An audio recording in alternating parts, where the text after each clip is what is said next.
I would like to welcome all of you to this special presentation on the deep national security state and UFOs.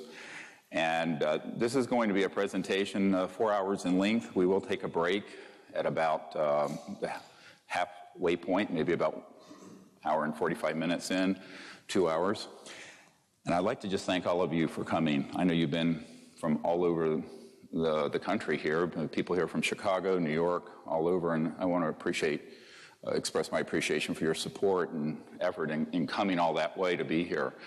I'd also like to welcome all the folks online. There's several thousand people online who will be seeing this by webinar, and I'd like to extend a welcome to them and a big shout out to them for coming. Thank you. You're here in virtual reality, huh? Yeah, why not?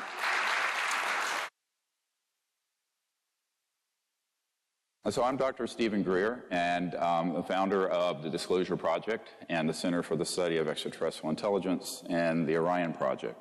Those are all now sort of amalgamated under SeriousDisclosure.com if you want to go and see what all the projects are doing at any time. And we're going to be doing this presentation, which is going to be part of a series. I really want to thank the people who've supported me all these years in getting this far. There's some folks who are volunteers out front who've been on many expeditions with me out under the stars, and people all over the world. My mentors in the national security state who, without them, I would have never had a Sherpa to figure out how this whole system works. You're going to learn things today, that the President of the United States doesn't know. I will assure you of that. I will give you my assurance that it's true. It is also true that without some very special person, and her name is Emily, my wife of 36 years, we wouldn't be here. So a big thank you to Emily. She set this up. And really and truly, if Emily had not supported me all these years, there aren't many Jewish doctors, daughters, wives who will be happy with their husband leaving a career in emergency medicine to be doing this for virtually nothing for 25 years. And that's when we started this project 25 years ago. So she's an amazing person, and without her, we would have never, ever gotten this far. She's really been the indispensable person that nobody knows about. I want to acknowledge her. So thank you, Emily. Love you. So the other thing I'd like to do is just some housekeeping things. Again, no cell phones, please. And if there are any children who are on the webinar, I know this sounds strange. We're going to go through some things that are disturbing, and I would say parental discretion advised for that reason. I usually would not say that, but we are today, and I need to say it. And the first thing I want to go through is sort of an architecture of what the deep national security state is. Because this is something that, when I started out in 1990, I didn't think could possibly be true. And in fact, when I was meeting with the French government officials a few years ago here in Washington and then out at our farm in Virginia, I got a phone call from an Air Force intelligence guy and a liaison to the French president at that time, Nicolas Sarkozy, who said, "This is fantastic and terrible." And he didn't know if he quite believed it. And I said, well, come to Washington and I'll let you meet with some folks who are in the deep national security state who will confirm everything I'm about to tell you. So they came to Washington and we had a meeting, and I began to explain to them that there are two governments. There's the government of we the people, that Thomas Jefferson spoke of, that we have elected, and those who have been appointed. And since World War II, there has evolved a monster, which you're going to hear about, which desperately needs to be put on a leash and eventually phased out. And that is the deep national security state of unacknowledged special access projects. Now, this is a term most people are not familiar with. Most of you, if you're anyone here from D.C., raise your hand if you're a D.C. person. You probably have heard of TSSCI, Top Secret Special Compartmented Intelligence. Top secret clearance are like 985,000 people who have them. It's you know, that and $1.50 will get you on the metro. So those are not unusual. What's unusual are the projects I'm about to talk to you about. And these unacknowledged special access projects are projects that have not been supervised by the president or the Congress in an appropriate way since 1956, at least 1956. This is a key date for you to keep in mind. I was 1 year old, so I couldn't do anything about that. Most of us here weren't of an age where we could have done anything about that disaster. But we're going to talk about how that evolved and how an unacknowledged special access project really operates. The very first thing you need to understand is that it developed as a consequence of the extraordinary secrecy around the UFO issue. And if you doubt it, it goes all the way back to 1945. And I'm going to go through some documents. The one that's up here is one that we acquired and released. It's now the #1 viewed document on the FBI site, this one. But before I get to that, I want to talk about what happened in the 1940s, in World War II. So most of you know we had President Franklin Delano Roosevelt, and there were events going on in Europe and also in the Pacific, but mainly in Europe, where there were these things called Foo Fighters. Yes, it's a rock group, and Dave Grohl, a great guy, he named his band after what I'm about to tell you. But a Foo Fighter, aside from being a really fun rock band, were objects that were flying around our aircraft in World War II. Sometimes they were fully materialized, hard. Most of the time, they were an energy field that looked spherical, and they could come through an aircraft, even coming down the center of an aircraft and out the other end. This is the trans-dimensional nature of extraterrestrial technologies that I covered in a previous workshop. This became a huge concern for the Allies, and the Allies dispatched, or the president, I should say, on behalf of the Allies, dispatched a man named General Jimmy Doolittle. Now, how do I know this? Because his nephew is a dear friend of mine, Dr. John Altshuler. Dr. Altshuler is a hematologist, oncologist in Denver, very renowned, and he was asked, General Doolittle was asked to go over to the theater of operations in Europe to find out what the hell these things were. Now, the word Foo Fighters come from sort of French and German faux, for fire, because they were these fiery, had a luminous corona around them. And, but they would disrupt electromagnetic signals. They would have effects on the gravity around an aircraft and other things such as guidance systems, compasses, and what have you. And so we thought, the Americans and British thought it was a secret Nazi weapon. And we found out through our spies that the Germans thought it was a secret Allied weapon. And of course it was neither. So General Doolittle went over and investigated this and came back to the White House and reported back to President Roosevelt. He said, "Sir, these are interplanetary vehicles," I'm quoting. And so began the modern era of a serious concern from the national security level about UFOs. You can argue it went back to the airship scare of 1890s, late 1890s, where there were massive craft seen off the coast of California, but there wasn't that much official concern at that point. It was sort of an enigma. But in World War II, because of the type of weapons being developed, both by Hitler and by America, the interstellars, as I call them, became very concerned about what humans were doing on Earth and the risk of us destroying this planet, which I believe, carefully in analyzing the history of this, that they have an interest in its survival and humanity's survival. And so the president at that point did assemble a group of folks that included Oppenheimer, people who worked on the Manhattan Project, Dr. Vannevar Bush, no relationship to President Bush, and others to look into the issue. By the time we detonated the first atomic bomb, the facilities at White Sands missile range in New Mexico and Alamogordo, that area, were being overflown regularly by UFOs. And they were very concerned, obviously, that we were developing weapons that could terminate life on the planet. And they could see where this was headed. So this was not something that just happened out of the blue. There's a history here you must understand.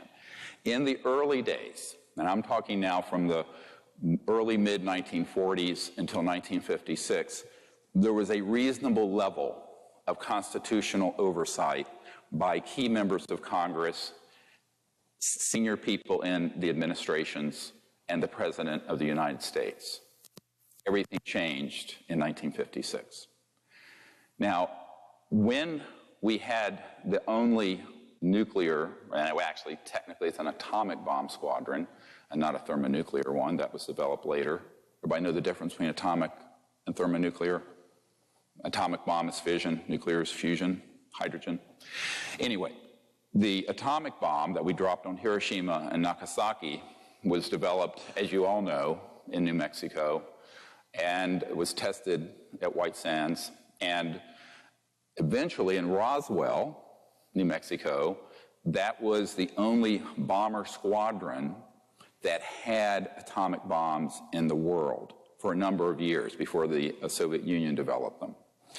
And in 1947, there were 2 or 3, I have intelligence recently that indicates there were 3 so-called flying saucers, discs, flying by and doing surveillance of the 509th Bomber Squadron, which was the only atomic bomb squadron in the world.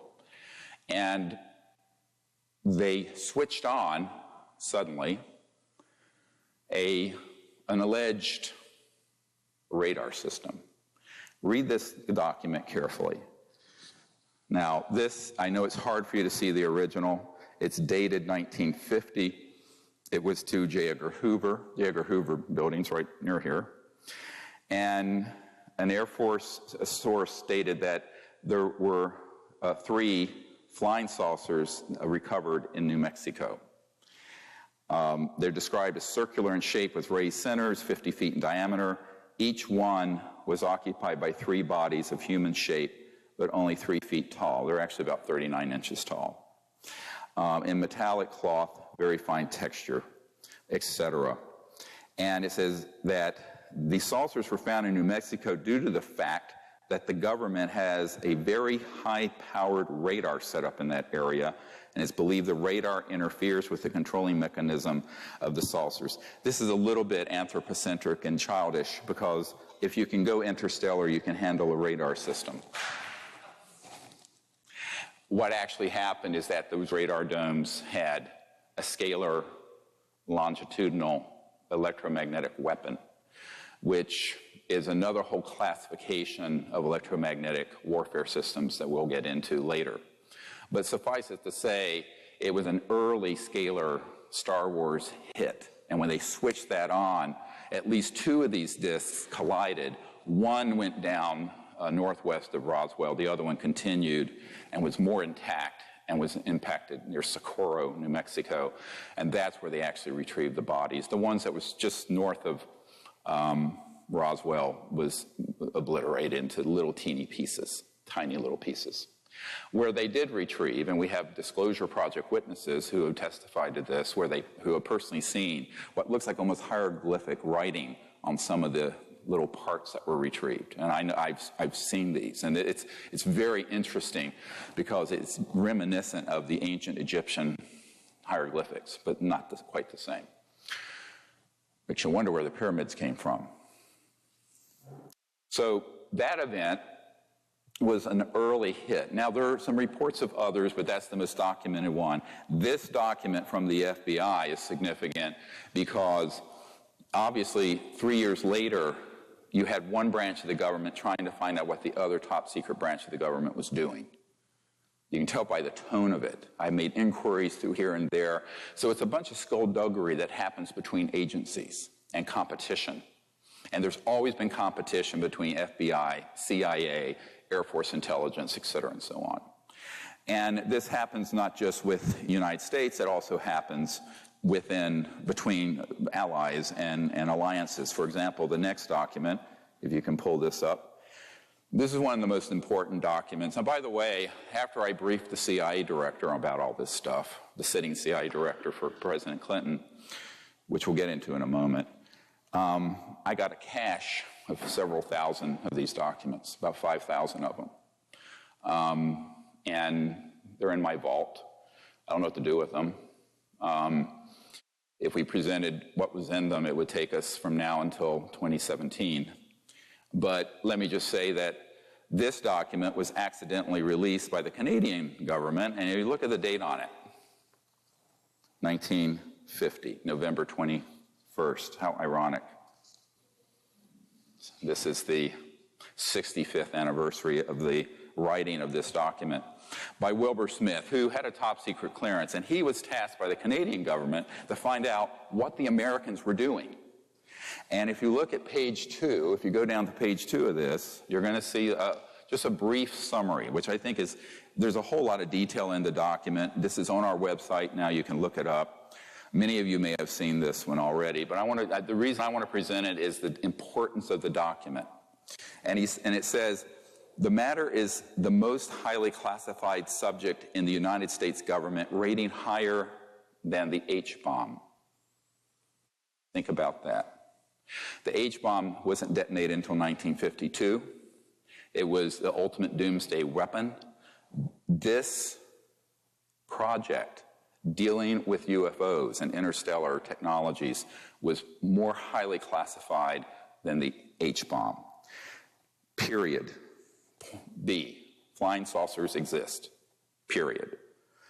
Their modus operandi is unknown, but a concentrated effort is being made by a small group headed by Dr. Vannevar Bush, who also worked with Edward Teller, Oppenheimer, and others. And 4, the entire matter is considered by the United States authorities to be of tremendous significance. I have a whole dossier that a Canadian put together of the Wilbur Smith investigations on behalf of the Canadian government to find out what in the hell the Americans were doing with these extraterrestrial vehicles. It's a fascinating case. Now, the reason this is so important is that it acknowledges several things: that they exist, that it's the most secret issue in the U.S. government, exceeding the secrecy of the H-bomb, and that a group had been put together to study how they operate. Well, they were studying material recovered from one or more interstellar crashes that were the result of using these scalar longitudinal electromagnetic systems, which Tesla had worked on and others had worked on in the early part of the 20th century. Keep in mind that by the early 1900s, there had been experiments done on not only scalar and electromagnetics, that longitudinal systems, which are, just to put it in a simple layman's term, the light in this room that we're looking at, it has a wave function and a particle function. It goes 186,000 miles a second. A scalar longitudinal system there's no wave. It's boom, and it's a point, and it's multiples of the speed of light. And so once you understand how these operate, and I have folks at the Naval Research Labs here in Washington who have done communication systems developed based on pulsed scalar systems that are multiple of the speed of light. So if you think that you cannot communicate faster than the speed of light, you are wrong, and the physicists are wrong. It's because they don't know about the scalar end of this, but that's a no, because that's all classified. They're not going to teach you that at MIT or Caltech. So these systems have been developed and have been deployed since at least the mid-1940s, which is a frightening thought because it's an area of technology that is potentially devastating if it's in the wrong hands. And unfortunately, it fell into the wrong hands, and there it remains. So one of the things that happened along the lines around this time, the next document, a very important one. Look at the release date. It was a little while after, a few months after I briefed the CIA director. So after I met with him, I said, look, I'm going to give you a list of stuff I want to see if I can get. I got this massive box. Came out to my farm in Virginia. And this is one of them, and there are others. And it's from 1953, although you can't see the date on it very well here. And it's about it's written by the director of the CIA to the director of Psychological Strategy Board. Psychological Strategy Board. What? Psychological warfare. And it says, you can read it, I'm transmitting to the National Security Council a proposal, tab B-A, which we don't have, which is concluded that the problems connected to UFOs appear to have implications for psychological warfare as well as for intelligence and operations. And then there's another tab, B, which has the background. I'd love to see that one. I suggest that we discuss at an early board meeting the possible offensive or defensive utilization of these phenomena for psychological warfare purposes. Remember this document 4 hours from now, because basically what they concluded was they needed to do a few things. They wanted to be able to set up a deception around the subject and put out false information, use it as a cover story for classified aerospace research. So oftentimes there will be something that happens and it will look like a UFO, and it's actually a Northrop Grumman. My uncle's company was Northrop Grumman. He worked on the thing that landed on the moon, the lunar module. Or Lockheed Martin Skunk Works or some other aerospace entity, and it will be 100% man-made, and the public will say, oh my God, it's a UFO. And they'll not correct them. There's no correction forthcoming. They want you to believe it's a UFO. Why? Because it provides a cover for classified research with technologies that, if they were allowed to come out, would terminate the oil and gas and coal industry. They're using zero-point energy and gravity control. Which then brings me to the next issue, and that is by 1954, October, so now we're 61 years plus 1 month, into an era, and this was confirmed to me by the third highest ranking official at the Naval Research Labs and the highest ranking scientist, in other words, someone who wasn't a bureaucrat, at the Naval Research Labs, which Thomas Edison founded, and the Naval Research Labs is the largest defense lab in the United States. And Richard Foch, and I knew him for many years before he passed away of prostate cancer not too long ago, was this gentleman. I've never wanted to discuss who he was until he passed away. And he was a very senior guy in this system. And one of the things that he shared is that he was in the vault, the same vault that the next document came out of, which has a great story behind it.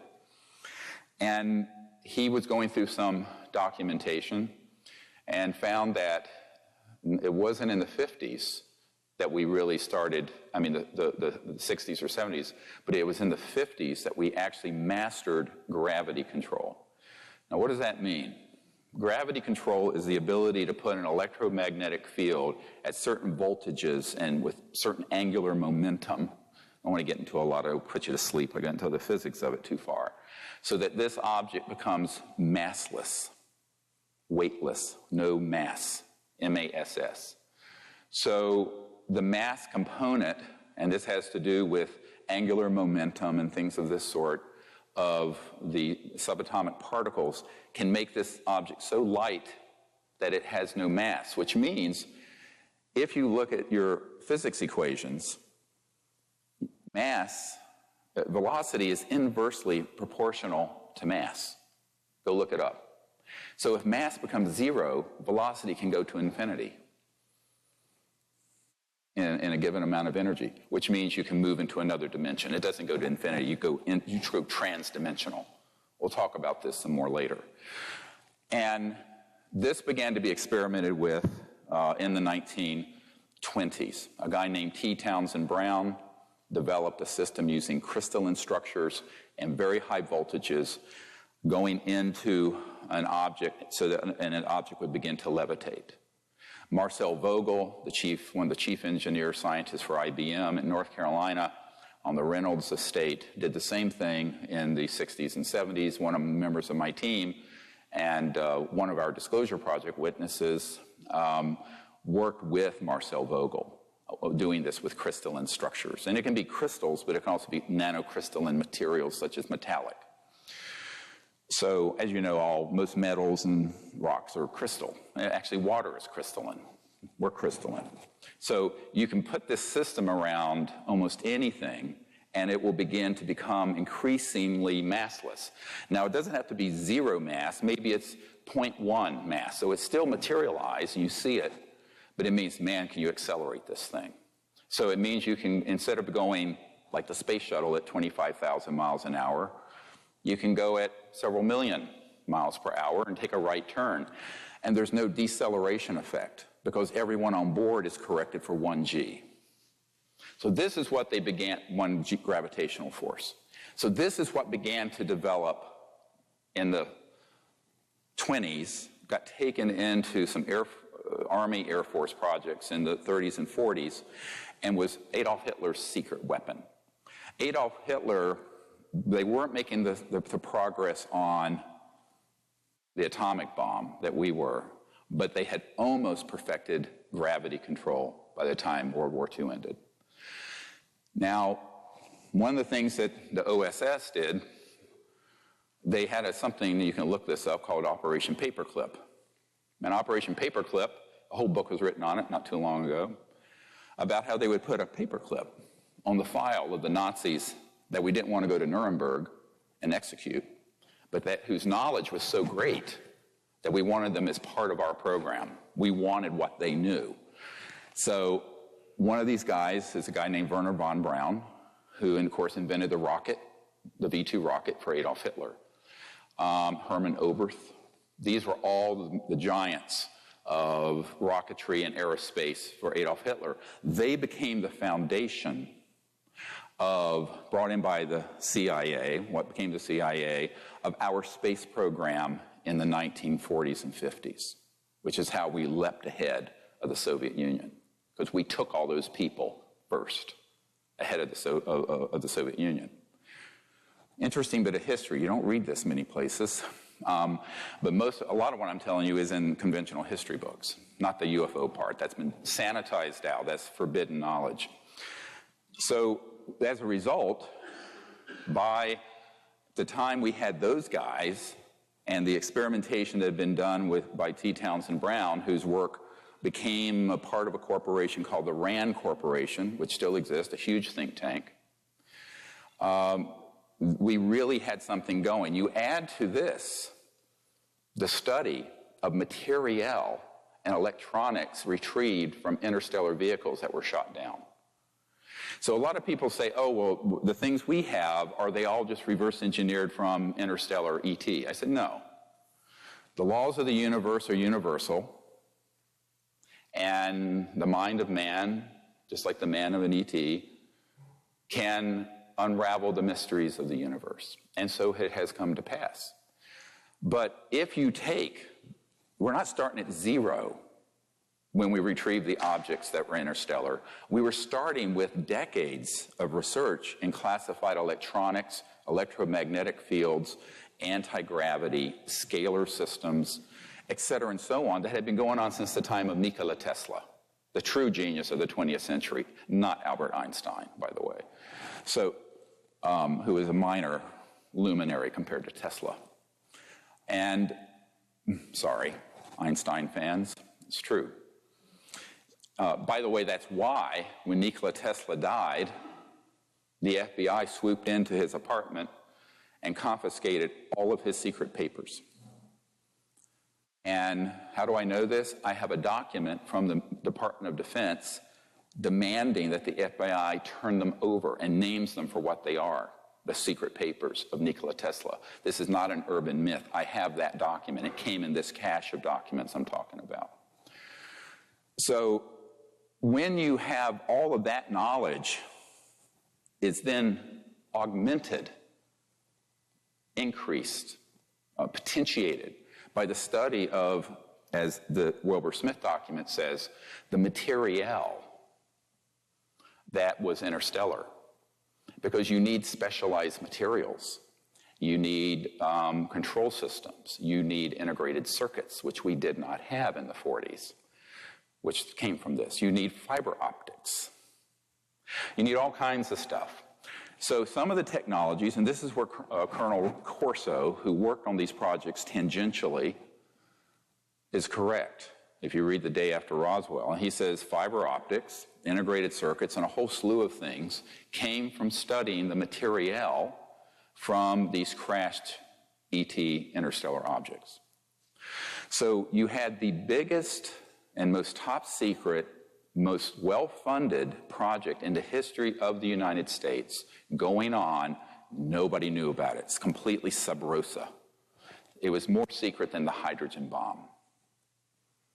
And so between 1945 and 1954, the brain power of those Nazi aerospace folks like Werner von Braun and Hermann Oberth, the work of T. Townsend Brown and others, Edward Teller, some of the brightest and most ingenious people in the world, bent their attention primarily not to the hydrogen bomb, but to gravity control and how are these interstellar visitors getting here? Because that would then be the ultimate edge, wouldn't it, in the technological arms race. You talk about a delivery system.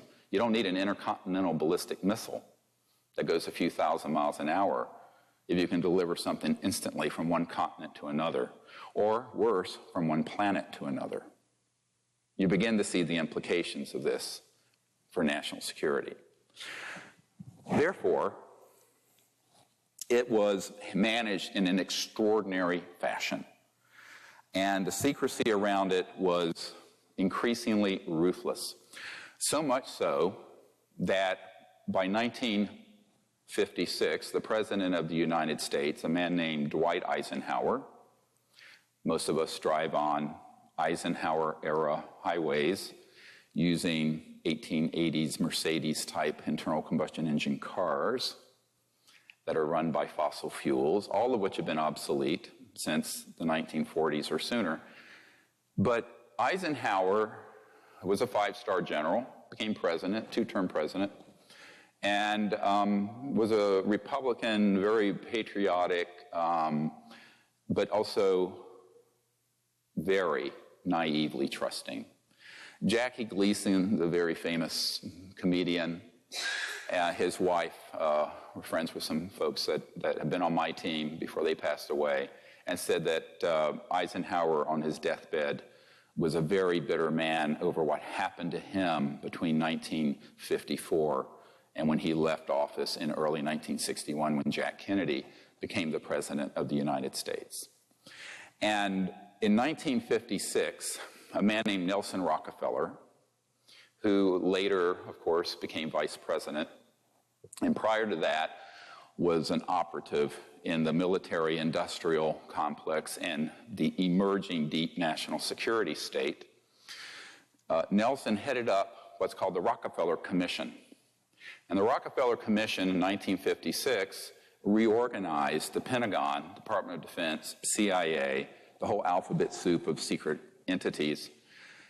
And they did so in such a way that it became labyrinthine, Byzantine, almost impossible to penetrate by anyone who wanted to navigate through it. In the early days, there was still some presidential knowledge. We have one of our witnesses, Mr. Lovkin, who is an attorney, who was a young man, White House Signal Corps here at the White House down the street from where we're speaking today. You can look at his testimony on our website, SeriousDisclosure.com, and he said, yes, he would be at meetings, and Eisenhower would be making doodles, pictures of UFOs and ET craft. In fact, I have one sitting in my condo here in D.C. that someone lifted from the archives. I won't say where and how. And he said basically Eisenhower voiced to him great frustration over the fact that there were all these projects going on and he had lost control of the oversight of them. So what happened with the Rockefeller Commission in 1956 is that they made it virtually impossible for any ordinary congressman or president, because they come every 4 to 8 years, don't they? So by the time they leave, even if they're there 8 years, maybe they're a little less wet behind the ears. But it's a system that guarantees their ignorance, except to the extent that they want to give you just enough information to control what's going on. We'll get into this in a moment. So by the time Eisenhower left office, he made the very famous speech about beware the military-industrial complex, as you've seen in the film Sirius. By the way, Sirius became #1 on Netflix a few months ago. Cool. Thank you guys for supporting that. And the president said it will become a threat to our national security and our way of life. Not the UFOs, the secrecy. No less a figure the same year, Admiral Roscoe Hillenkoetter, who was the first director of the CIA. You'll look this document up. I have more documents than we have time for me to go through. And it's a letter where he's writing and saying that the secrecy around the UFO subject is a threat to our national security and to the United States. This is the first CIA director, because he also later found out he was being Schmidt-canned, pushed aside by these neo-fascists who had taken over the intelligence community, the aerospace community, and the large corporations. What happened over those years, from 1947 until 1956, was that there was a deliberate, albeit imperceptible initially, takeover by the corporate state. Corporations working with unacknowledged special access projects, which are completely off the radar, not funded officially, took over operations. And as a result of that, those national security programs increasingly became out of reach for the president, out of reach for members of Congress, or even cabinet-level people like CIA directors and secretaries of state and people of this sort. So this was a gradual thing that happened, but there was an abrupt change by 56. By 1961, when Eisenhower left office, frankly, we were done. It was done. Now, I couldn't do anything about that at that point. Couldn't run the Disclosure Project because I was only 5 years old or 6. And so it just suffered and went along. And the national security apparatus got bigger and bigger and bigger. When Jack Kennedy took over in January of 1961, he had a great interest in this, and he was, in fact, briefed on the subject. But as we know from Lieutenant Halt, who was on the early meetings I had that, ironically, Nelson's brother, Lawrence Rockefeller, who is the white hat in the Rockefeller clan, who actually wanted to end secrecy on the subject. Lawrence Rockefeller was a very early supporter of CSETI and the Disclosure Project. And he funded and I organized the Asilomar Monterey gathering of KGB, CIA, astronauts, cosmonauts in 1995. And what I found is that some of the people who came had been involved with the Kennedy administration. And one of these gentlemen, this lieutenant colonel, was on Air Force One flying to Berlin when Kennedy made that very famous speech, "I am a Berliner," although I think he misspoke it a little. But from what I hear from the Germans. But on that flight, this Air Force officer, who was sort of like the chief steward who sort of ran Air Force One for the president, had a chat. And this issue came up because he had been a pilot who had seen one of these UFOs as an Air Force pilot. And there are thousands of sightings like this that we have in our archive. And he brought this up to the president. He says, oh, yes, I know about this. He says, I've been briefed on it a little bit. But, and now I'm quoting, I have this audio tape. It is chilling, the audio tape. But he says, unfortunately, the whole matter, this is the president speaking, the whole matter is out of my hands, and I don't know why. And began to cry. So we know, and that was 1963, June of 63, and of course he was killed in November. But before that, some other tragic things happened. There are a lot of tragedies here, the main thing being the loss of almost a century of evolution by the human race, which is why I left medicine. I always tell people, I used to say try to save a life one at a time. Now we have to do something to save the entire human race and planet from what is a disastrous situation that's developed. So I just say that now all of us have to work together because our patient is Gaia, the Earth, and her 7 billion children. But if you look at this document, the next one, this is a very dangerous document to have. I have to give you the provenance of this. This is the Marilyn Monroe document. It's basically a death warrant for poor Marilyn Monroe. And you look at the date on it, 3 August 1962. They found her dead the 5th of August. It's signed by James Jesus Angleton III at the bottom. Project Moondust up at the top, and Project 46. These are correct code names and code numbers for UFO ET-related projects by the agency as of that date.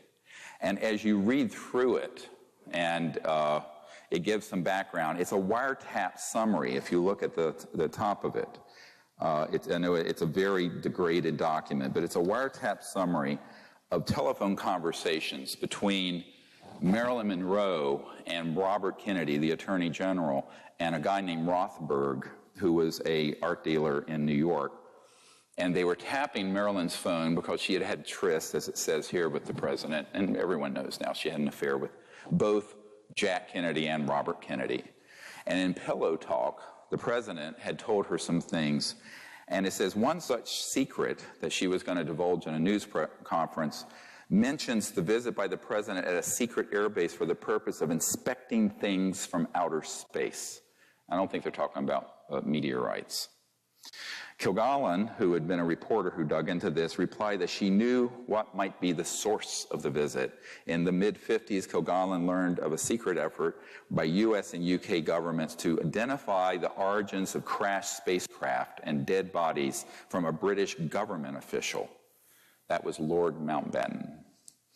Kilgallen believed the story, who was later blown up by an IRA bomb, or so it was made to appear. Kilgallen believed the story may have come from the New Mexico crash in the late 40s, clear reference to the Roswell event. And she said that if the story is true, it would cause terrible embarrassment to Jack and his plans to have NASA put men on the moon, because we were using old rockets from the 40s when this secret organization already had anti-gravity under control. The subject repeatedly called the Attorney General and complained about the way she was being ignored by the president. The subject threatened to hold a press conference and would tell all, underline in the original document. That's not my underlining. The subject made references to bases in Cuba and knew of the president's plan to kill Castro. And number 5, the subject made references to her diary of secrets and what the newspapers would do with such disclosures. 2 days later, she's found dead. Now, this document, how did I get it? It's top secret, and it has not been declassified, and it is authentic. A man whose family helped found the National Security Agency, NSA, was so supportive of what the work I was doing that he appeared one day with this document. And it was a huge, one of those old Xerox from a big, government Xerox machine. The original I have in my vault is quite impressive. And he says, you need to know the kinds of things. I think he was not trying to scare me off, but he was wanting me to know the kinds of things that have been done to people who tell these kind of secrets. And so he gave me this document, and as soon as I saw it, I suspected it was legitimate. Later, I had it inspected by a man who I don't wish to name, but he was the officer who was General Odom, O-D-O-M, who was head of the NSA for years. He was General Odom's right-hand guy, literally carried his briefcase. And he became a document authenticator and a lecturer at University of Maryland who, frankly, when he looked at it, he says, without me taking it from the vault myself, I can tell you 95% certainty it's authentic because everything in it. So basically what happened is that Marilyn Monroe was being jilted by the Kennedys because it was becoming too well known they were having an affair. The Kennedys did not order her assassination. Angleton did. Now, who is Angleton? Angleton was the big, whole books have been written about this guy. James Jesus Angleton III was the guy who at the CIA was the big mole hunter. He was the guy who would chase down anywhere a leak was coming from and had everyone tapped. And he realized that she was about to light this up and hold a press conference to talk about the ET bodies from outer space and all these secrets that Jack Kennedy had told her just out of spite. She was just furious that they had sort of pushed her out of the inner circle. And, the whole thing about a woman scorned. But unfortunately for Marilyn, it cost her her life. I later, after I got this document, met with a man who at that time had worked in the intelligence unit of the Los Angeles Police Department, who separately had a wiretap on her in her home, who confirmed to me this was 100% true. Now, I don't know how many of you know a guy named Burl Ives, who's an actor and singer, and everyone thinks he was like Frosty the Snowman, but he was actually a very accomplished actor and folk singer and very good friends with Marilyn Monroe, Elizabeth Taylor, people like that. He was on my executive committee for a number of years, and by the time he was involved, I had that document. And I went to visit him. They had moved from Montecito and Santa Barbara up to Washington.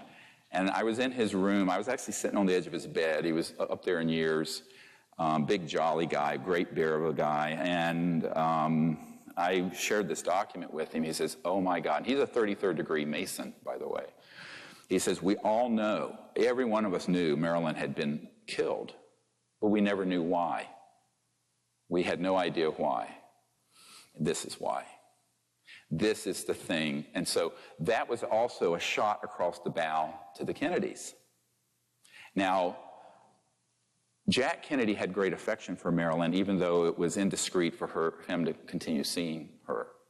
And he was furious that someone in the intelligence community, I don't even think he certainly didn't know about this document. He was very upset, is what I understand, that Marilyn was killed by these operatives. And he vowed to try to bring out this information himself. And I think that's why he began to speak a little more openly to this Air Force officer whose audio recording I have. And that was, of course, a year later. This happened in August of '62. The recording with the Air Force officer, that conversation with Jack Kennedy happened in 1963, June. In November, he was assassinated. As Kennedy was planning, if he had become the president, he was going to dissolve the CIA, get us out of Vietnam, disclose this information, and make peace with the Soviet Union. That's what he was going to do. And those folks in the intelligence community and the warmongers and the profiteers and the military-industrial complex said, like bloody hell you will. And that was the end of him. So that's why, I mean, although I thought they were joking initially, when I first, is this good information for you folks? I hope it's not too much, but I'm going to cover an enormous amount today. You've got to know the background. So over this time period from 1945, 40s to early 60s, there developed a decision was made. I know this sounds like a joke because everyone says it. If I tell you, I have to kill you. But there's some truth to that. So the secrecy that got developed around this issue became more and more and more restricted, even from people who were presidents or Senate Intelligence Committee members or members of the cabinet. Because another man who was killed was John Foster Dulles, shoved out of a window. Dulles was killed. He had been CIA director. He was starting to make noises about changing the direction of things, and he was also killed. Dulles Airport's named after him. So the decision was made, how do we do this without risking having to continue to engage in the wet works? And there's a guy I know at the CIA who kind of has my back, who has been there for years, PhD guy, who has a team of wet works guys. Wet works are assassinations. So wet works are, wet comes from blood. So, you know, you don't want to pull the trigger on wet works if you don't have to. So they've decided here in the 50s and 60s to create so much secrecy and have it so compartmentalized and tightly held that they didn't want to risk doing that anymore because it was really disruptive to the nation.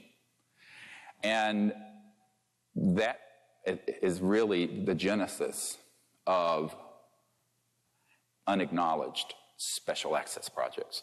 Now, a special access project just means you have to have the clearance to get to it and be read into it, as they say in military speak. But an unacknowledged project, I just want to go through a minute how that works. Let's say that this gentleman is a 4-star general, and I'm a colonel. I'm Major Joe 4-star general. But I'm in an unacknowledged special access project dealing with this or some other subject. It can be other things as well.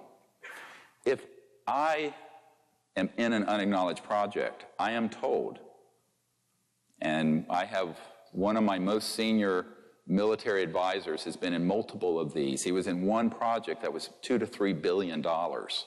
He knew it was more than 2 and almost $3 billion in a project that was off the books, no accounting, president didn't know, Congress didn't know, tightly held. A military guy working with some corporate folks. And he told me, he says, here's how it works. He says, they take you to a SCIF, a secure communication intelligence facility, SCIF, take all the equipment off of you, any guns off, cell phones, watches, nothing. Anything metallic. You go into this underground facility, and there's a meeting. And he said, hey, you have a come into Jesus talk. And what happens is that you are told that only the people in that room are read into and cleared to this unacknowledged special access project. And if you speak of it outside of that circle of people, there's one person there with a gun and a bullet. He takes the bullet out and he says, it has your name on it if you speak to anyone, and I mean anyone, your wife, the president, your commander, about what we're doing. And that is how it works. This is not a conspiracy theory. I've been in these SCIFs. I've been in a couple places, and I can tell you that is exactly how it operates. So one of the things I wanted to make really clear about what I'm presenting today, I'm not talking about anything that I don't have firsthand direct knowledge of. Everything I'm telling you, every bit of it. But I don't care about conspiracy theories. They're mostly 99% wrong. And I really don't care about the internet chatter. You know, this is 25 years of the most incredible investigative research. And, you know, I put over $10 million of my earnings and life into doing to get this far. And I can tell you, if you're in an unacknowledged project, and I was offered this position back in '92, and asked my wife about it. And I rejected it. I was actually offered $2 billion, personally, a fund with $2 billion in it, if I would shut the hell up. join one of these unacknowledged projects and do what they wanted me to do. And I said, screw you. I'm not doing it. But that's what was offered. And that's when $1 billion was a lot of money back then. Now, they're minting a billionaire every week in Silicon Valley. But, in 1992, $2 billion was a lot of money. So what ended up happening in this scenario is that if my 4-star commanding general calls me in because he's heard rumblings about something that people are working on he didn't know about, under threat of death, TWEEP, terminate with extreme prejudice, which is death, TWEP, I am to turn to him, even though he's my 4-star commanding. I'm only a colonel. And I'm to say, sir, no such project exists. That's how it works. It's illegal. It's unconstitutional. It's criminal. It's dangerous. Because once you have a breakdown in the rule of law, we're back in the jungle. We're back into Al-Qaeda territory. We're back into the Wild West where there's a lawlessness. And that's what happened. And because of that, no president since Eisenhower has had anything near the level of information on this that would be required for the chief executive. Most CIA directors haven't. There are a few who have and a few who haven't. And I'll tell you a little bit about why that's the case in a moment. Who's been in and who's out? Dick Helms was in, Woolsey was out. It's a long story, but I'll try to cover it. You guys are going to get more information. It's going to be TMI, too much information by the end of this. But this is why I'm doing this today, is that I want to leave a record of everything I've learned that's critical for the public in case, I'm 60 now, so who knows what will happen to me. So it's important to leave this. But if you're the president, don't assume that you have an all-access pass. The presidential daily briefing doesn't have anything really that critical in it, and almost never this subject. By the time you had Johnson come around, and then you had Nixon, and Nixon, by the way, was vice president for Eisenhower. Nixon actually was pulled in as head of the Space Committee. The vice president sits as chair of the Space Committee into Majestic. This group, MAGIC, M-A-J-I-C, is actually what it's called. It's the Majority Intelligence Committee, M-A-J-I-C, it's the proper term. And MAGIC tapped Nixon, and he thought as president, he would be the guy that would disclose this, because he thought it was time, and he finally became president after Jack Kennedy, he felt, swindled him out of the presidency in 1960. And then, of course, Lyndon Johnson inherited the presidency in a sense after the assassination, had one term, part of another, the rest of Jack Kennedy's term. But Nixon thought, well, okay, I'm going to do this. And so a little thing called Watergate happened. Everybody remember Watergate? Those of you too young to remember, it was the break-in over here at this office in a luxury apartment on the Potomac. And it was a bag job. Bagmen went in and broke into the Democratic National Committee offices to get lists and information, and Nixon ended up covering it up. It's kind of standard operating procedure. It's like it wasn't really that big of a deal in the sense that it happens all the day, you just don't know it. But there was a guy named Woodard who was ONI,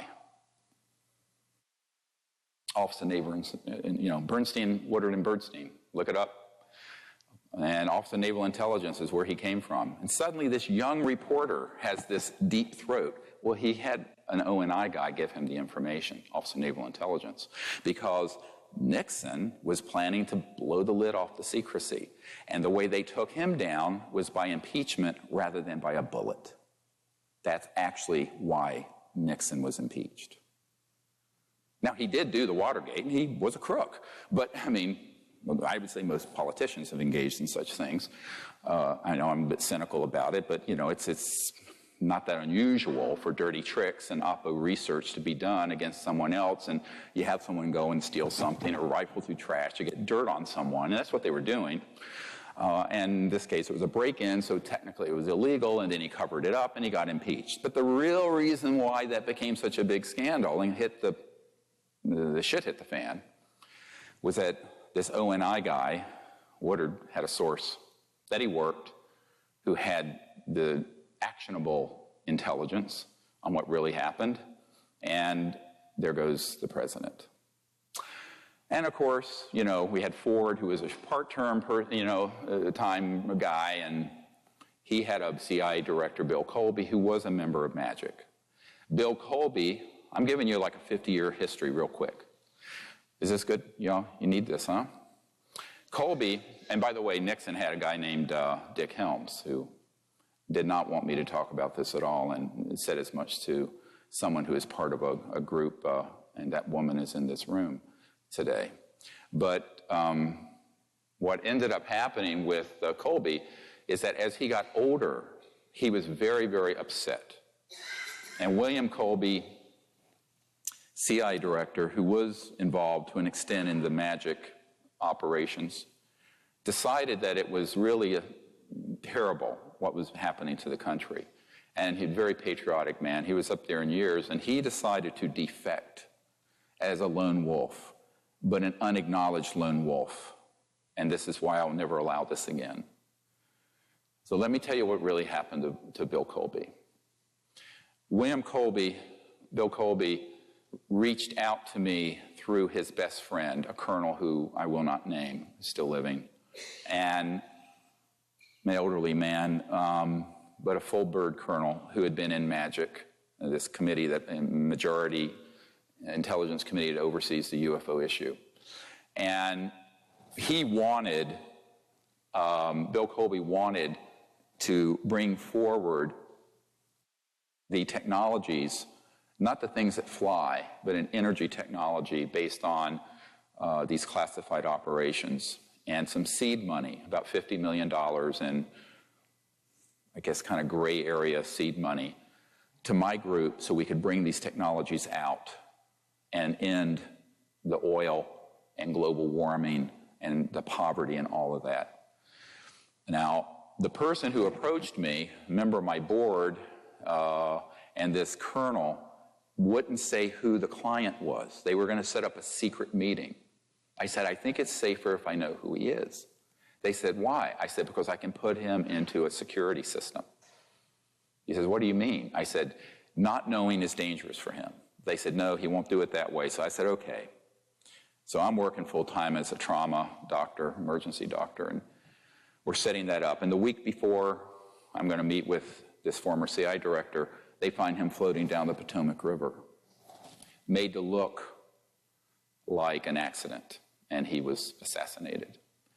And it was tragic. And I said, I will never do this again. I felt terribly guilty.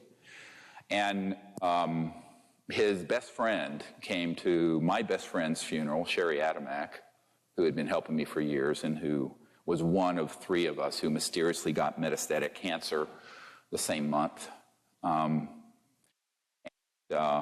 Simeon, I think you knew Sherry, and this colonel came to her wake, and he just looked at me. He says, we can't look back.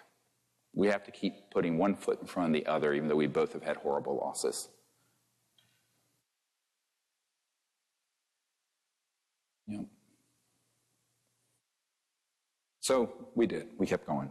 And, you know, when Bill Colby was killed, I thought at that point, well, his game is over. You know, from 94 until now, I was about to give up on everything. But anyway, very, very difficult emotionally and very difficult physically to carry this for, 25 years.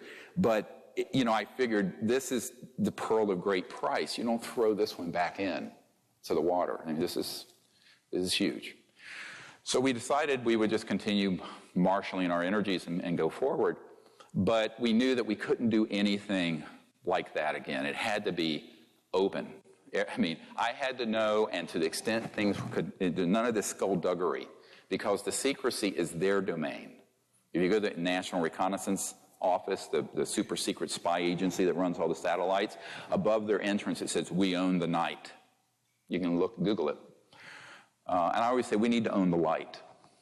we need to own the light of disclosure and the truth and bring this out. So I try to do things to the extent I can, fully as possible out in the open, while maintaining the confidences of those who are still living who ask me to do so.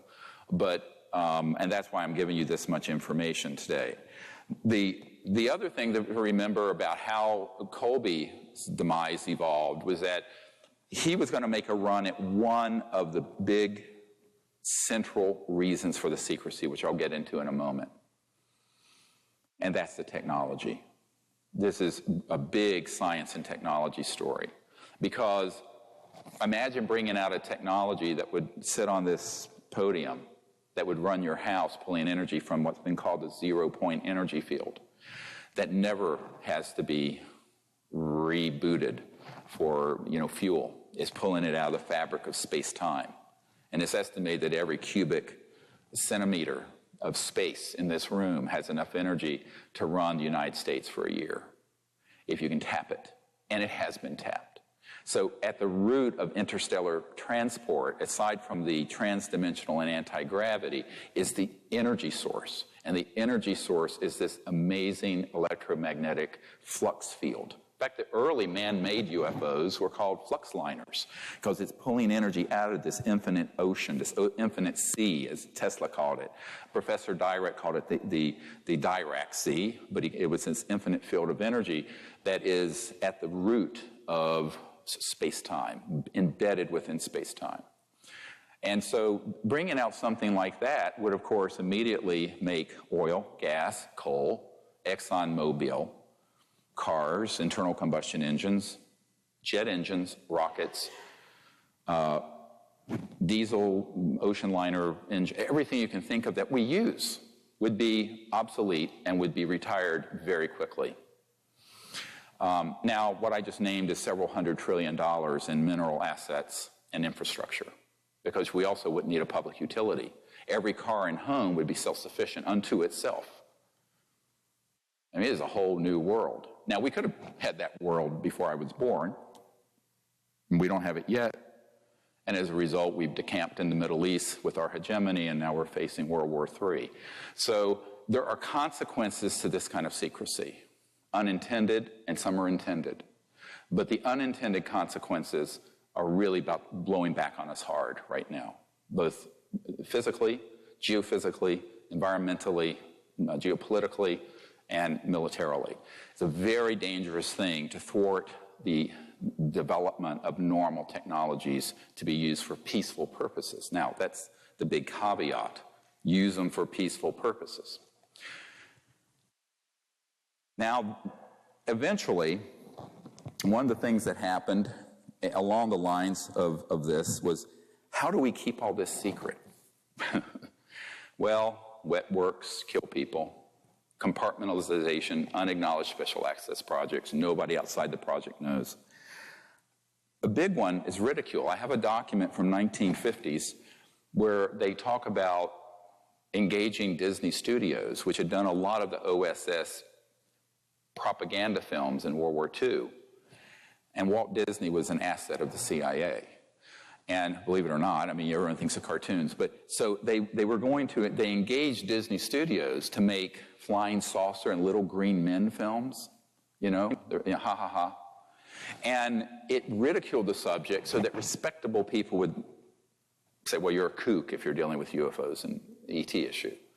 And that was done deliberately, and this was part of what I referred to in that earlier document, the psychological warfare value of the subject.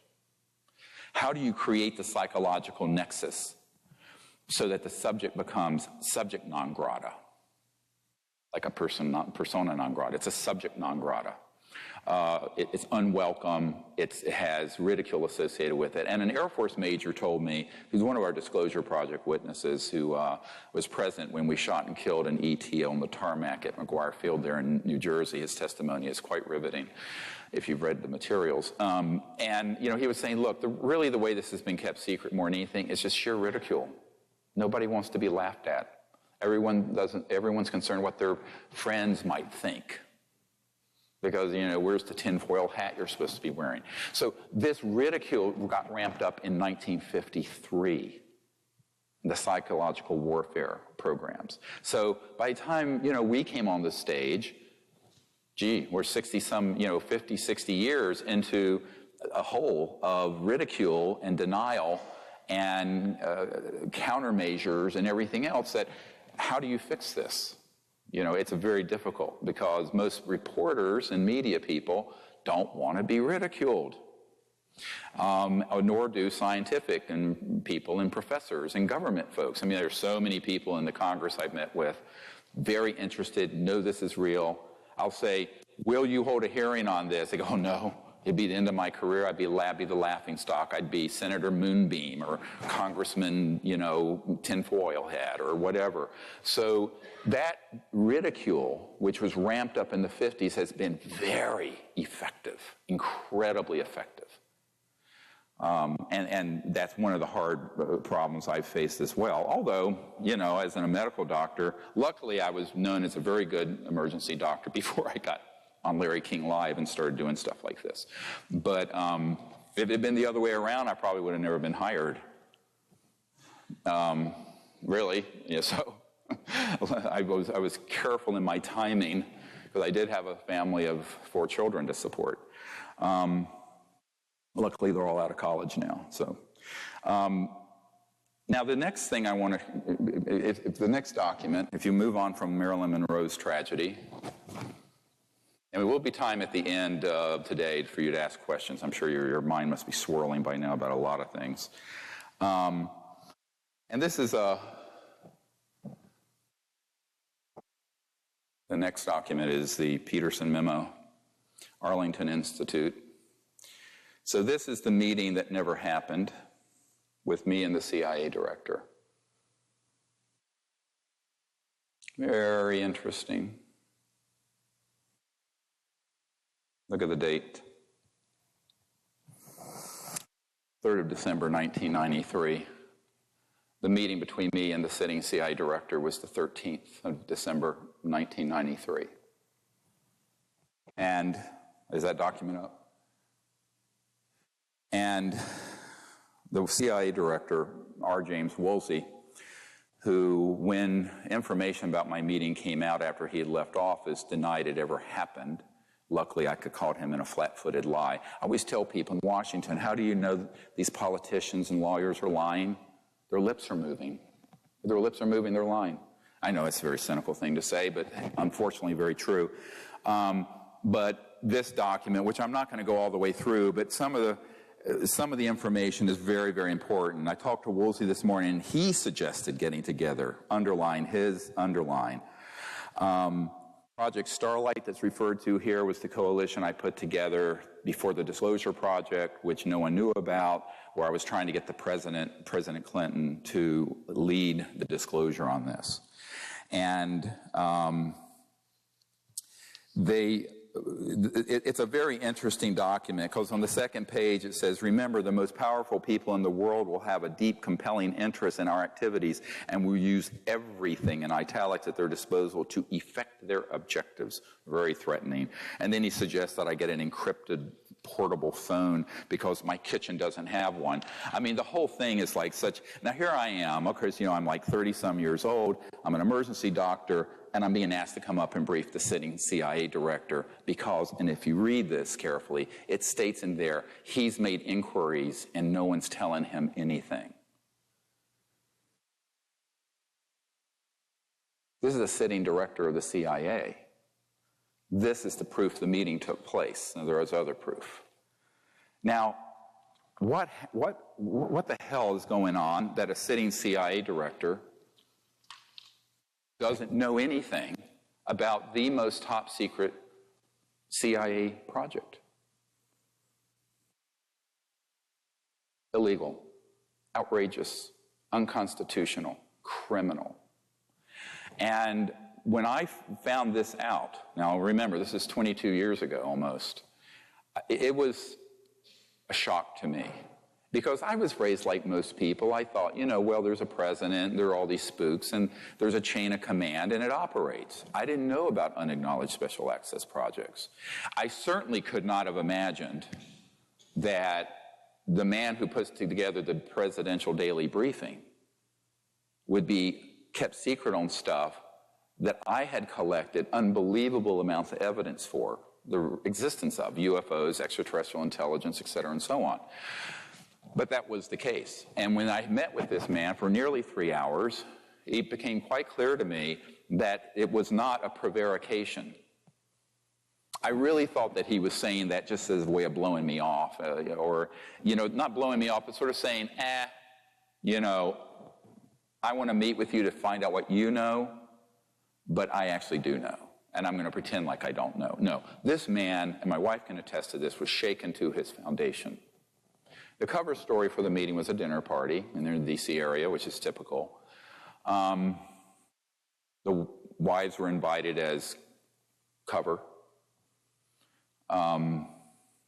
Terrible thing to say, but it's true.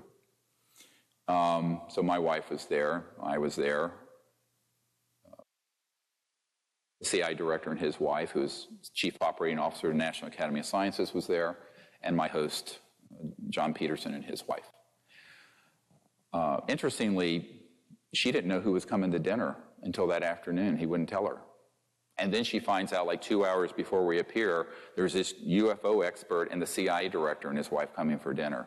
Can you imagine being that wife? That was I'm sure that night was an interesting conversation after we all left. But that's how these things are done.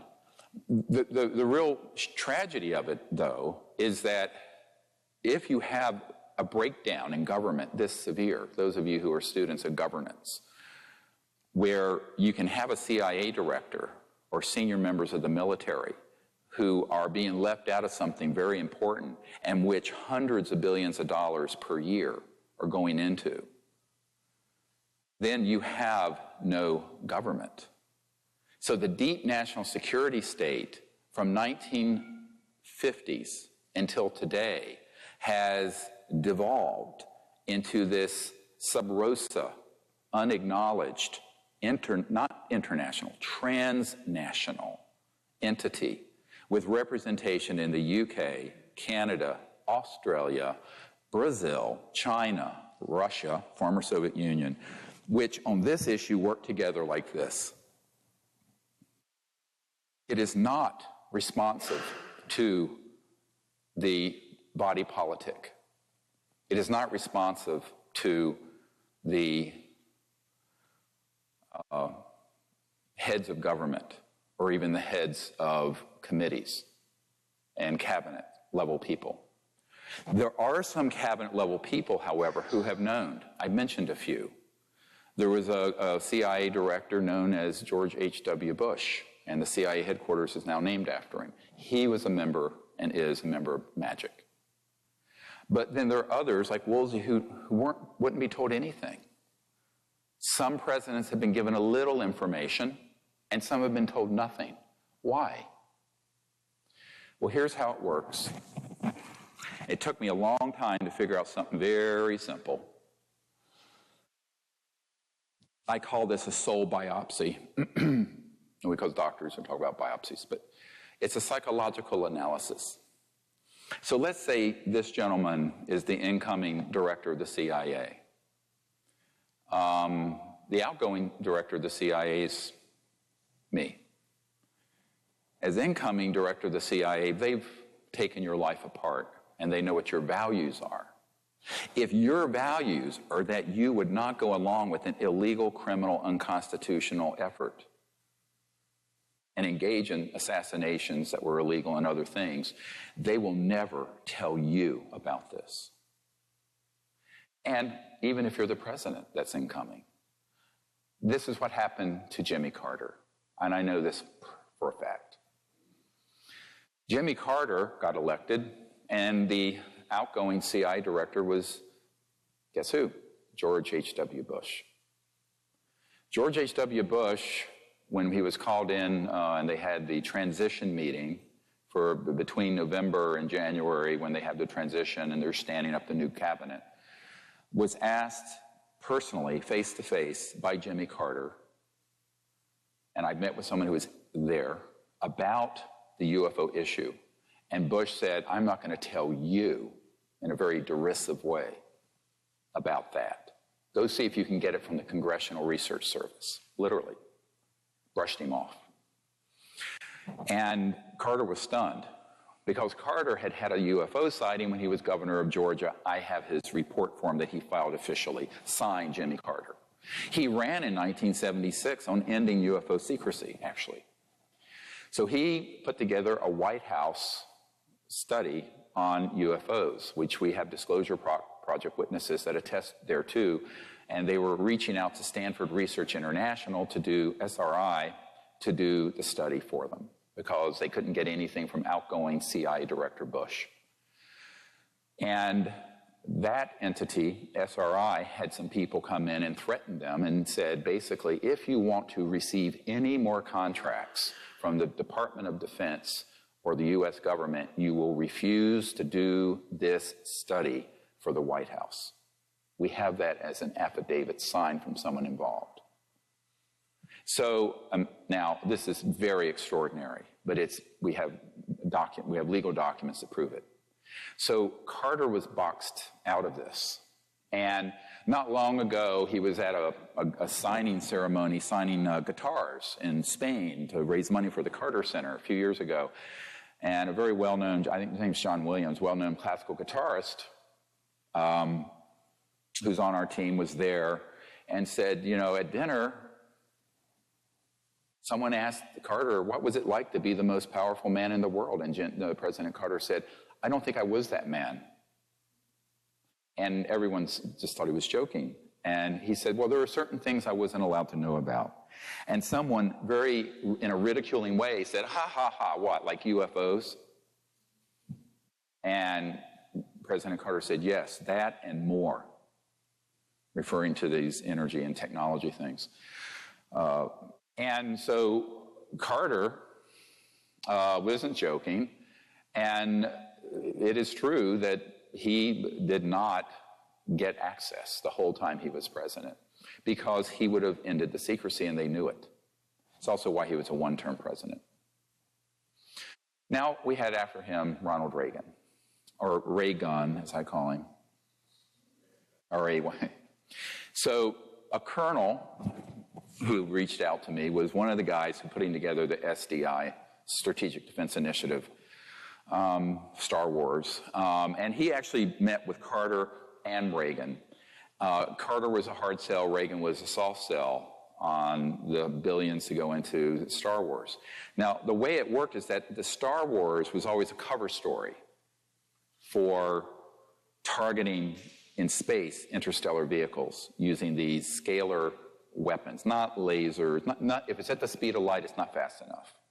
Everything important is faster than the speed of light. And so what happened is that he, at that point, got convinced. They sent just the right people in to convince Reagan that there was an existential alien threat. Basically what Wernher von Braun warned on his deathbed about, which we'll get to in a moment. And so Reagan bought into it. That's why you can Google this. At the UN, he said, wouldn't our job of uniting the world be easier if we could unite against a common alien threat? I'm paraphrasing, but you can look this up. Actually, Bill Clinton recently said that on Jimmy Kimmel, something very similar. The reason that happens is because there is a prevailing need for people who are in certain positions to be given what is, I call, targeted and tailor-made disinformation. Information that is geared towards scaring the hell out of them so they go along with the agenda of militarism as opposed to peaceful contact with these civilizations. And it's not hard to do if you have a certain orientation, if you have a certain mindset based on fear, xenophobia, us versus them, that whole mindset. So that's really the criteria. Whether someone is pulled in the loop of this secrecy in government or not has to do with what their values are, what their psychological profile is, whether they will go along with the agenda of secrecy. If they will not go along with the agenda of secrecy, they're not going to tell you anything. I don't care if you are the President of the United States or the CIA Director or the Chairman of the Joint Chiefs of Staff. But there have been people who do know in those same positions. Why? because they were willing to go along with this chicanery. Now, if the next document you can put up, it's just a partial list of the sort of VIPs and government official I briefed. It goes 3 pages long. It's 50, 60, 70, and this is just a few of them. Every single one of these people, without exception, and you can scroll down through them and just flip through. I'm not going to go through them all. We don't have time. There's a lot of work having private meetings with this many people. Every single one of these people, from Senator Claiborne Pell to the CIA director to the head of intelligence for the Joint Staff to the head of the Defense Intelligence Agency, the biggest intelligence gathering entity in the Pentagon, every single one of these people wanted to know but had been denied access to these unacknowledged special access projects. Every single one of them. That is the proof we have. If we ever had to go to court to prove that the operation is illegal. And these people, the ones still living, would be subpoenaed. Because, believe me, and I have more, one of them that you see on page 2 here is Lord Hill Norton. And if you go to this next document, this is a 5-star admiral. How many people have heard of Lord Hill Norton? He's actually a great guy. He passed away not long ago. I don't mind sharing these couple letters. I have a whole file with him. He asked me to come to his estate in England and brief him back in, I believe it was 1990s sometime. And he was a 5-star admiral, what they used to call Sea Lord. And Lord Hill Norton, is that the one? Is that the right one? Yeah. He had found out through other sources that UFOs were real and that there was a big operation in the UK that was this transnational, deep national security state working with the British. But he was head of the Ministry of Defense, and as such was head of MI5 and MI6. He was also head of the military committee for NATO. He had no knowledge of these projects the entire time he was in government. And when I met with him at his cottage, and you know what's kind of cute about it, at the second document, if you go to the next one, he says, I thoroughly enjoyed our talk when you came in August. This was in August of, I guess it was 1995. And I am grateful to you for your time. I read all the materials you left me, and I intend to read it all again. I also shared it with Countess Murray, who shares our interest. I have an idea you may have met her some time ago. I meet a lot of folks.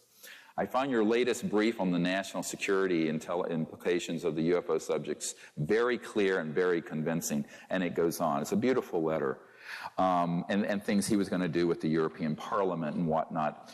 He died not being able to accomplish as much as he wanted to with the British government because I had to explain to him why he never knew anything about this. And it's a very hard thing to sit with someone like a CIA director or someone like this, who's one of the most powerful people in the military and intelligence field in the world, and tell them, you just were not in the loop. And he basically said to me, well, why didn't they tell me? And he was a little hurt and kind of petulant. And I said, sir, I'm going to answer your question with a question. What would you have done if you'd found out there was a transnational entity, unacknowledged, running unconstitutionally in your country and mine, engaging in assassinations, keeping from the planet technologies that would save the earth from environmental destruction and eliminate poverty within a generation? And that they are using these technologies to try to provoke, as agents provocateurs, an interstellar conflict and World War III, and that they were completely off the reservation without any controls from the chief executive or the legitimate governments of the world. And he hopped up and down. He's this little guy with piercing blue. He says, I wouldn't have stood for it for a bloody minute. I said, well, that's why they didn't tell you. He says, what do you mean? He thought I was being impertinent. I said, because they knew you wouldn't go along with that agenda. Therefore, you are out of the loop. That's how it works. It's that simple. So you basically accumulate people who are enormously evil and who want to see terrible damage done to the planet because at their core, they love war and they love conflict. They do not want peace to break out. As one of them said to me, heaven forbid we should have peace on this planet. Too many people would be out of business. Too many of us would be out of business. Very cynical, but true. The next document is from one of my advisors to Admiral Tom Wilson. And it's about setting up a briefing for him. And I only put this up here because some people have challenged me, did you really have meetings with folks like this? Yes, absolutely. And it was on my birthday in 1995, the first letter was written. I ended up meeting with him in 97 in April. But he helped us in a number of ways prior to that, as did this Admiral Kramer, who set up my meetings at Wright-Patterson Air Force Base, the facility to which the crashed ET remains went in 1940s in Dayton, Ohio. And this meeting was another one where I was able to provide to him some very important information prior to the meeting, including a 1991 document, which has not been declassified, and I will go to that one next. It's the National Reconnaissance Office document. And that document is basically a security alert. And the reason it's important is not so much for its content or on the next page, which is a warning that a group of UFO buffs were trying to penetrate the perimeter of Area 51, so it's called. Nobody calls it that, really. It's the Nellis Range. But this was generated, and you can see the date, July 1991, and take a note of the distribution list, please. And we're going to get back to that in a moment. But it's a security blue fire, which is a code name, 1991, Commander's Net, Royal Ops, Cosmic Ops. So cosmic clearance, you've heard of this, not a myth, it's real. Magi Ops, Magi, as the majority, as the magic, M-A-J-I-C, Ops. And it goes through a whole bunch of them, Nellis Division, all these code numbers, and you get down to some really interesting things. MOC is Military Operating Center, and MOA is a Military Operating Area, and SOG is a Special Operations Team. But you get into Red Flag, Dart East, Dart South, Pahut Mesa, Sally Corridor, Groom Lake, Dreamland, Blackjack Team. Blackjack Control is at the Edwards Complex in California. Roulette Team, Acrotech, Sea Spray, and others. Now, it's not clear to me who gave me this why they blacked out a couple of things. Maybe it was things that they were involved with personally and they didn't want to get fingered. But this a secret document went to the Admiral prior to our meeting, and he actually recognized one of these entities. And he made an inquiry, and it was being run by a contractor. We're going to get to this next. And the contractor, one of these corporate contractors, when he called them up, he said, I'm Admiral Tom Wilson. At that time, he was head of intelligence for the Joint Chiefs of Staff. I want to be read into this project. Guess what happened? They said, sir, you don't have a need to know. Now, this is the guy who puts together the intelligence briefings for the Joint Chiefs of Staff of the United States. He was told, you don't have a need to know. And Admiral Wilson said, God damn it, if I don't have a need to know, who does? They said, sir, we cannot discuss this with you further. They hung up and blocked his line. Now, this all happened before the stand-up meeting I did where Edgar Mitchell, the sixth man to walk on the moon, and myself and my military advisor and a few other people met with the Admiral in a stand-up, what's called a stand-up briefing. I was doing the presenting. that was supposed to be 45 minutes. It went for 2 or 3 hours. He kept canceling appointments downstream. This was at the Pentagon. And so I said, well, you know, sir, don't feel bad. And he looked at me. He said, well, who else is in this situation where this group is blocking access, who are in the national security apparatus? I said, well, the president, the CIA director, et cetera. And I started naming them, and he was just, the fear in his eyes, the palpable fear and anger that something this important, that is real and legitimate, and he knew it was, could escape the oversight of folks who have the security of the United States in their hands. So basically, they're trying to navigate without IFR. They're trying to navigate without radar through the dangers of the world, because the most important technologies and the most important information and the most critical national security secrets are completely out of their scope, off their radar. And yet they're responsible for keeping America safe, and they're responsible for protecting us, and they're responsible for responding to threats. And so at the end of the meeting, I asked him, I said, well, Admiral, do you think you can help us? And he just sat back in he had this big chair, he sat back. He says, look, he says, what I've learned from this meeting is that there is an illegal operation that has hundreds of billions of dollars and over the years trillions, that has technologies that can do circles around my B-2 stealth bomber, which is the best thing I know about. How am I going to take them on? And I said, well, it can't be through a military engagement. It has to be through infiltration. It has to be through convincing them to come up. He says, I don't know how to do that. They won't give me access. And moreover, I can't take any action unless the president authorizes it. And at that time, the president was Bill Clinton. And I said, well, no, he won't do that. He says, why? He says, well, we briefed the president. And his best friend came to my home and said that if he did this, he would end up like Jack Kennedy. And I'm quoting. He says, well, there you are then.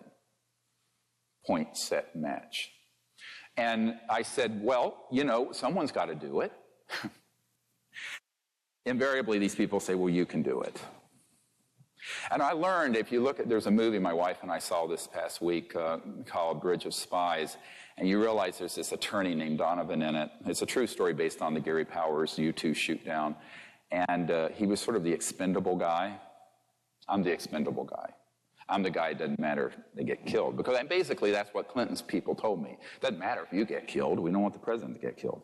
So, I mean, I know that's ugly, but it's the truth.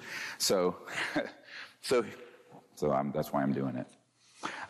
So this document, the reason it's so critical is that it actually has the action one. This is the first document on the top of the large briefing that President Obama got when he became president.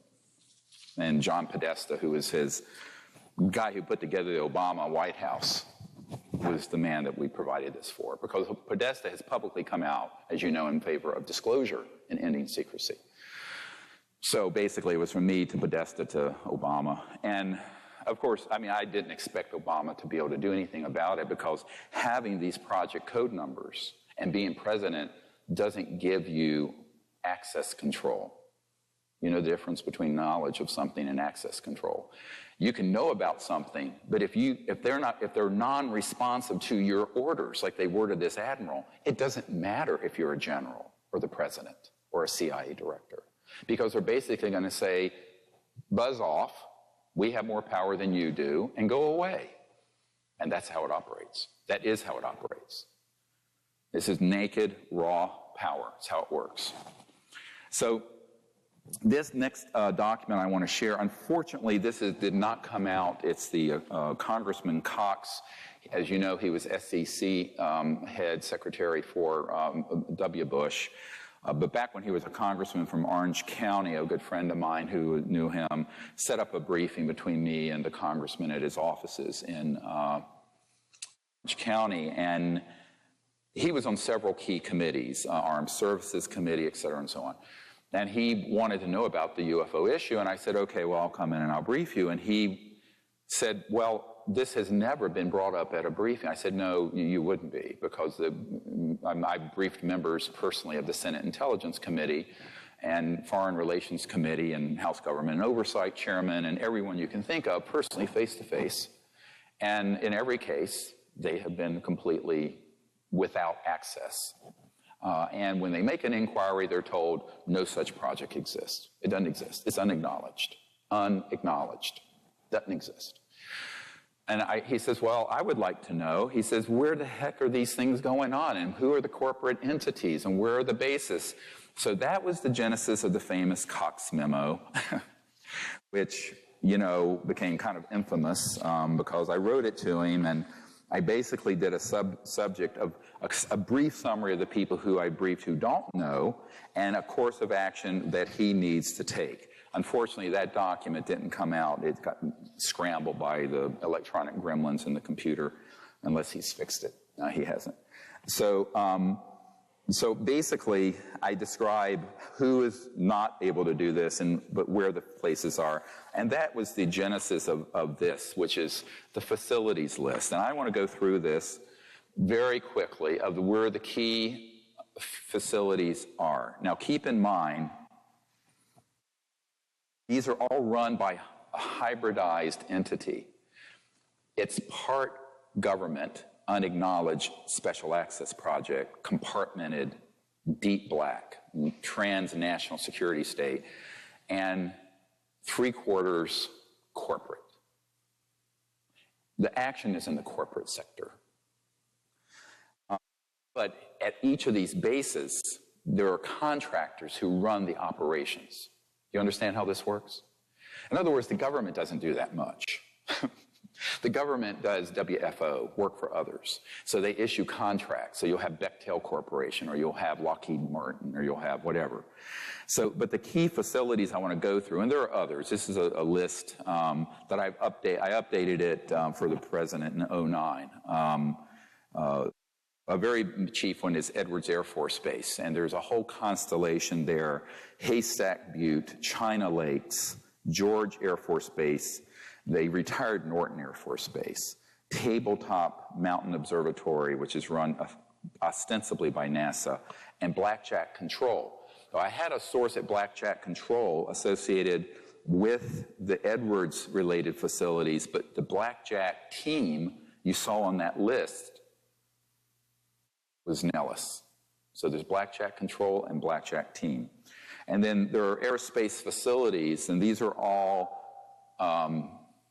DUMBs, Deep Underground Military Bases, or UGBs for short, underground bases.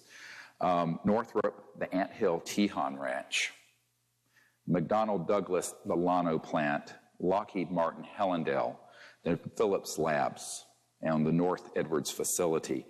And I will add that since then, a newer facility called the Cube, which is up past Lancaster, Palmdale, up in the high desert outside of in the Edwards Range and classified airspace, is a Lockheed Martin Skunk Works facility where the state-of-the-art R&D is going on. Keep in mind that Lockheed and Northrop have multiple generations since 1954 of what you would call a UFO, man-made UFO, that are, as the head of the Lockheed Skunk Works said to several people on my team, including Jan Harzan, the new head of MUFON, the Mutual UFO Network. He's an IBM executive that's retired. I've been friends with him since the 20s. I mean, since the 90s. He is a man who is of great integrity, and he actually was at the meeting along with several other of my friends when Ben Rich, the head of the Lockheed Skunk Works, a super secret, it's where the U-2 spy plane in that movie came from, said, we can take ET home. We already have the technologies to take ET home, and ended his presentation with a slideshow of a black disc going out into space. Sounds fantastic. No, it's not. He's the head of the Lockheed Skunk Works. So we're flying around on jets, which are basically a vacuum tube that's pressurized with a bomb a pre-positioned bomb called explosive jet fuel A that you're flying on, thousands of gallons of, when we have had these things since the 50s. How ridiculous. We're sending our astronauts up on rockets that blow up and kill them like the shuttle astronauts when we've had these things since the 50s. This is criminal. It's outrageous. But that's the way it is. So this is how it's developed, and then I just wanted to let you know that this new facility, the Cube, is, I have an engineer that I've met with who works in that facility, and they work on not just the propulsion systems, but also the electronic warfare systems and the bio-nanotechnology, which we'll get to after our break. And those are the things that the UFO retail world of books and movies and conferences would call aliens. These are man-made. They have integrated circuits in their brains, and they walk around. They're little gray or reptilian or creepy-looking things. These are man-made, 100%. And I know the men working on that, but the Cube is associated. That's one facility associated with those. Another facility is Dulce, another one is Pine Gap. So the other, of course, you've all heard Nellis Complex, it's Area 51. More specifically, it's S4, S9, and S12. Those are compartmented areas. You have to have a password and biometrics to get into them. Pahut Mesa and Area 19 and Groom Lake. These are all things that have been provided to our government officials. In New Mexico, you have the Los Alamos National Laboratory. It has an underground connector, that goes to the Dulce complex, which most people don't think can really exist, because you go to Dulce, there's nothing there. Remember this simple fact. Nothing critical is above the surface of the ground. It's either in space or it's underground. Everything, including White House facilities and Pentagon. Everything critical is underground. The Kirkland Air Force Base has the Sandia National Laboratories and the Defense Nuclear Agency, Phillips Labs again, Manzano Mountain Weapons Storage Facility and underground complex that connects, Coyote Mountain Test Site, north end of Manzano, the White Sands Complex, and again, the Dulce Complex. So Kirkland Air Force Base, and that's outside, of course, Albuquerque. I've been there. In Arizona, a key facility is Fort Huachuca. It's a underground base, most of it, that's critical. It's Army Intelligence Headquarters. There is a storage facility where a man, as of the 1970s, who was on my team, worked in it, and at that time, they had 9 extraterrestrial spacecraft that had been down using these electromagnetic pulse scalar weapons, and a whole lot of different ET species that were frozen there. And that's at Fort Huachuca, ironically near Tombstone.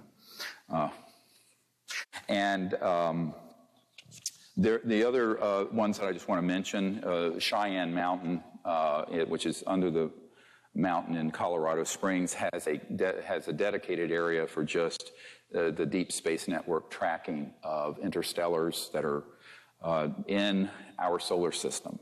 And one of my military advisors, a man who's been in many of these unacknowledged special access projects, actually was in that facility and got to see this Console 50 where they had tracked, and he said that they had tracked an object at that time that was in our solar system that was 26 miles in diameter, an artificial ET object, moving, as he put it, under its own steam. He's a Navy guy. I said, I don't think it's working with steam, but yeah, you're right. Another critical facility is the Lawrence Livermore Labs, the Pine Gap underground facility in Australia. I have a picture, actually, of the above-ground facility there that a man who worked there sent to me. The Redstone Arsenal underground complex in Alabama, that also has an association with the Marshall Space Flight Center. And in Utah, one of the most critical, and this is the most critical one that's new, is the Dugway Proving Grounds outside of Provo. And this is classified airspace above and no access by ground. Above ground, you don't see much, and everything is underground. Richard Foch, this Naval Research Labs official, was out there with some Generation 5 or 6 or whatever night scopes doing an operation, and he looked out and he saw these objects coming out from underground that then zipped over, and that were these massive disc and triangular shape anti-gravity objects that were ours, and some were just sitting out there watching him. And that's outside of Provo, out in the desert. So that is a very key, and that one is mostly manned by folks who are part of the Mormon corporate empire, which if I were to rank who has what kind of say-so over policy on this, that would rank certainly ahead of the president or Congress. I won't comment further than that. This is not to make an aspersion to rank and file Mormons. This is how that operation works. The agencies in the U.S. government are associated with this. The AFOSI, Air Force Office of Special Investigation, of course, compartmented operations at CIA, the Defense Advanced Research Project Administration, the Defense Intelligence Agency. Now, notwithstanding, I briefed the general who was head of it. He wasn't given any information, but we have Disclosure Project witnesses who are DIA assigned contractors who were very involved in ET and UFO technology issues. Certain compartmented operations at the FBI being tightly held. And every military intelligence division, Army, Air Force, Navy, have compartmented, unacknowledged operations that feed into this magic committee. The National Reconnaissance Office, National Security Agency, again, a very compartmented operation, certainly nothing that Edward Snowden had access to my knowledge, although it's been asked, and the various space commands. Private corporate entities include a BDM Corporation. Bechtel Corporation does most of the underground base construction. I know that the tunnel being built from Los Alamos over to Dulce. For years, people heard, you look and Google this, the Taos, T-A-O-S, hum. A lot of New Agers thought it was like Gaia singing or something. I'm going, no. There's a massive nuclear-powered tunneling device that was going from Los Alamos over to Dulce, and as it was going, it goes through bedrock and glassifies it into this massive tunnel that then anti-gravity electromagnetic vehicles transport people carriers underneath the ground. And as it was going through that bedrock, it caused this vibration. But that was being operated by Bechtel, and I was at a meeting with Stephen Bechtel once, and they are very key. And Booz Allen Hamilton, of course, is who Snowden worked for, but they're a key contractor. They do have a compartmented operation dealing with this. Boeing Aerospace, EG&G, very key facility for creating electronics and also the state-of-the-art nanotechnology implants that are put into abduction victims, people that think they had contact with ETs, but they're actually being abducted by military and corporate folks. E-Systems, which is now a division of Raytheon. Lockheed Martin, I've mentioned. McDonnell Douglas is now part of Boeing. MITRE Corporation, M-I-T-R-E, very key in terms of anti-gravity and high-tech. It's here in the D.C. area and other places. Northrop Grumman. I mentioned Phillips Labs before, Rockwell International, SAIC, and this is one of the crown jewels. SAIC is a company, Science Applications International Corporation.